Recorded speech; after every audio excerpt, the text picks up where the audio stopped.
Bonjour à toutes et à tous, merci de nous rejoindre aujourd'hui pour cette nouvelle vidéo. Aujourd'hui on va parler TVA, réforme TVA, Big Bang TVA. En fait on va parler de la réforme TVA à venir pour 2023 qui va concerner à peu près toutes les entreprises en France avec des obligations de facturation électronique et de transmission de données des factures. Donc avec une réforme qu'on appelle la réforme e-invoicing et e-reporting.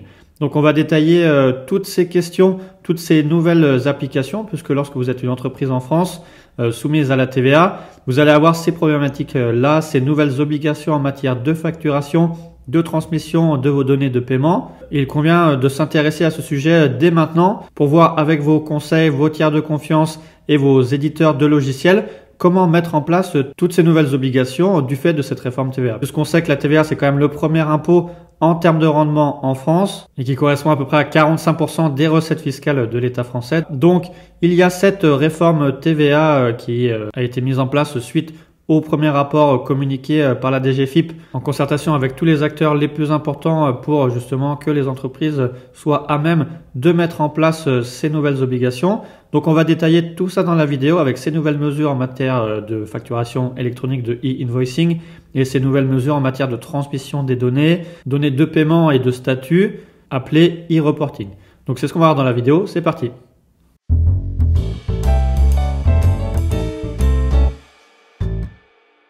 Alors effectivement, avant de commencer, comme d'habitude, abonnez-vous, partagez au plus grand nombre, likez la vidéo pour qu'on puisse remonter dans l'algorithme de YouTube et vous fournir encore plus de contenu gratuit pour être toujours plus informé en matière de fiscalité.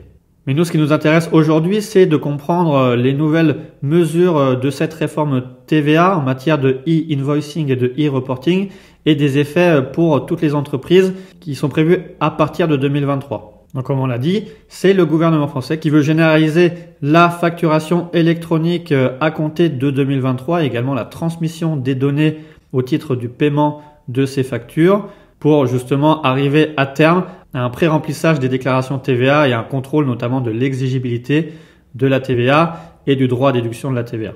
Et cette mise en place de cette réforme de ce Big Bang TVA devrait pouvoir permettre un contrôle automatisé par l'administration fiscale de ces déclarations TVA. Donc il y a un calendrier qui a été mis en place qui est, à compter de 2023, une obligation de réception des factures électroniques et entre 2023 et 2025, selon la taille de l'entreprise, une obligation de facturation électronique et de transmission des données de facturation, donc statut et paiement.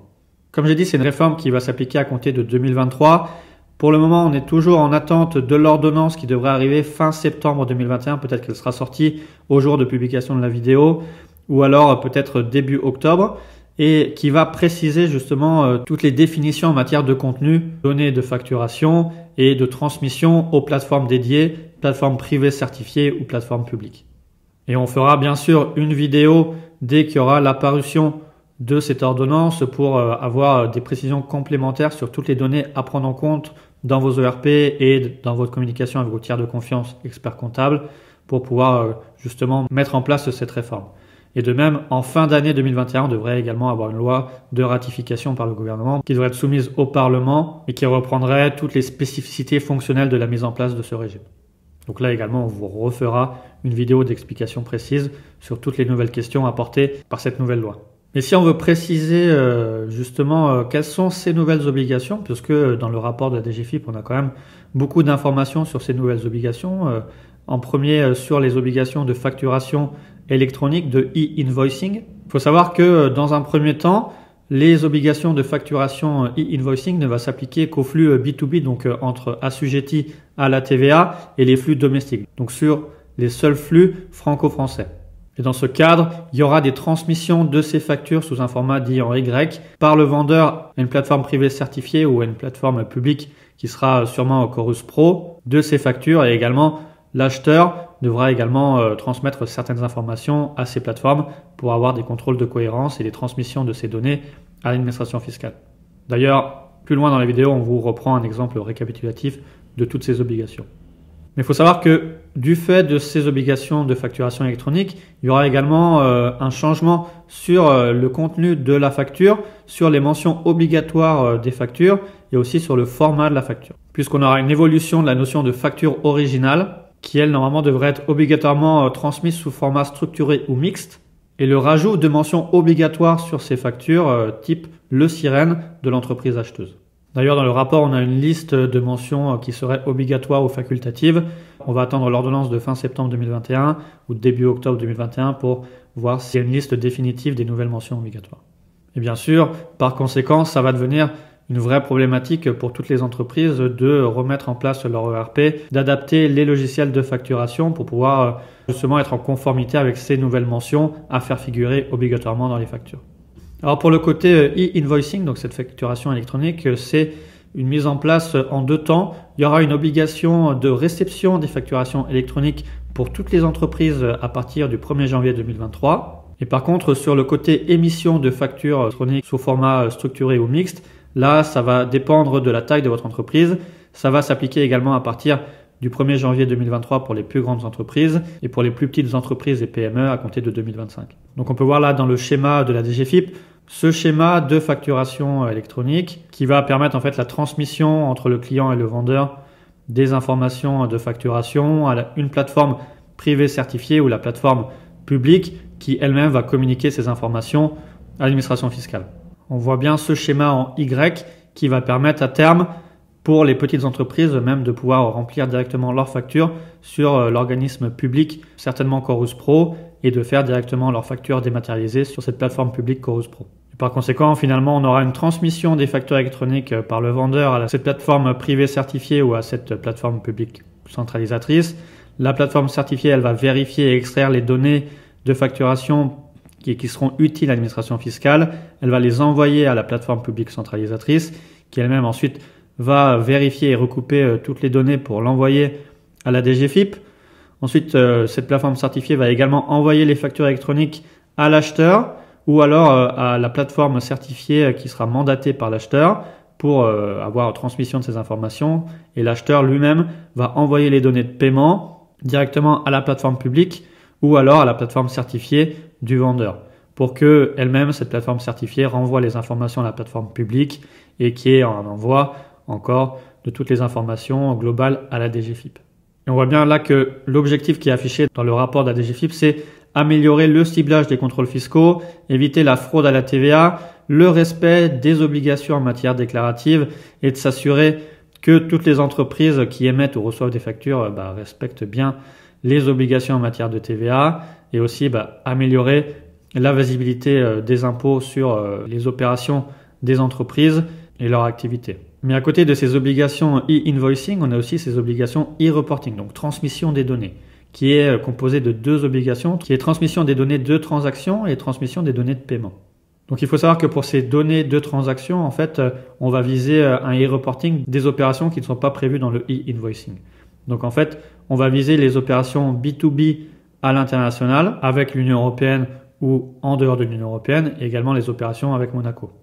Là, on devrait être dans les mêmes conditions d'application que les obligations en matière d'e-invoicing, en matière de données et de transmission de ces données par la plateforme privée certifiée ou plateforme publique. Et bien sûr, le but de transmettre ces données, c'est d'éviter ce qu'on appelle la fraude carrousel en matière de TVA.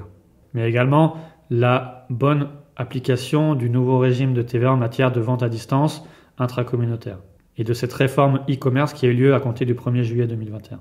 Il faudra également transmettre des données en matière de vente à des particuliers, donc B2C, des ventes domestiques et internationales. Là, par contre, les données, les modalités de transmission des données va dépendre de l'assujetti qui va faire cette opération de vente à un particulier. Là, je ne rentre pas plus dans les détails. Il faudra savoir si le vendeur a recours à un logiciel de caisse ou à un autre logiciel. Là, le but pour l'administration fiscale de mise en place de cette transmission des données, c'est d'avoir une vision sur les transactions qui sont faites avec les particuliers afin de pouvoir faire des contrôles de premier niveau et d'avoir une meilleure vision de la base imposable en matière de TVA. Enfin, les dernières obligations en matière de transmission de données des transactions, c'est pour l'acheteur qui va faire des acquisitions intracommunautaires de biens ou de services, aussi des acquisitions hors Union européenne, également de biens ou de services ou des acquisitions depuis Monaco. Là, par contre, on n'a pas eu de détails dans le rapport de la DGFiP et c'est des modalités qui vont être précisées, notamment normalement dans cette ordonnance de fin septembre 2021 ou début octobre 2021. Et donc, on a vu qu'il y a ces obligations de transmission des données de transaction. Il y aura un calendrier qui va être le même calendrier que pour les obligations en matière de invoicing. Donc ça va être sur 2023, 2024 et 2025 selon la taille de l'entreprise. Et ensuite, il faut savoir que les données devront être transmises régulièrement à l'administration fiscale selon un calendrier hebdomadaire ou mensuel selon la taille de l'entreprise et du régime TVA de l'entreprise.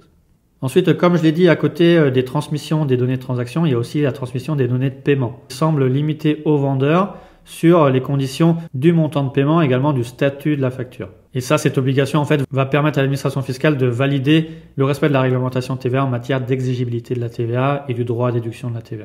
Mais ça va permettre également de contrôler aussi le respect des délais de paiement par les clients. Par principe, ces données devraient également être à transmettre par la plateforme dédiée, donc soit privée certifiée ou soit publique. Et on aura également une obligation progressive de transmission des données selon la taille de l'entreprise entre 2023 et 2025.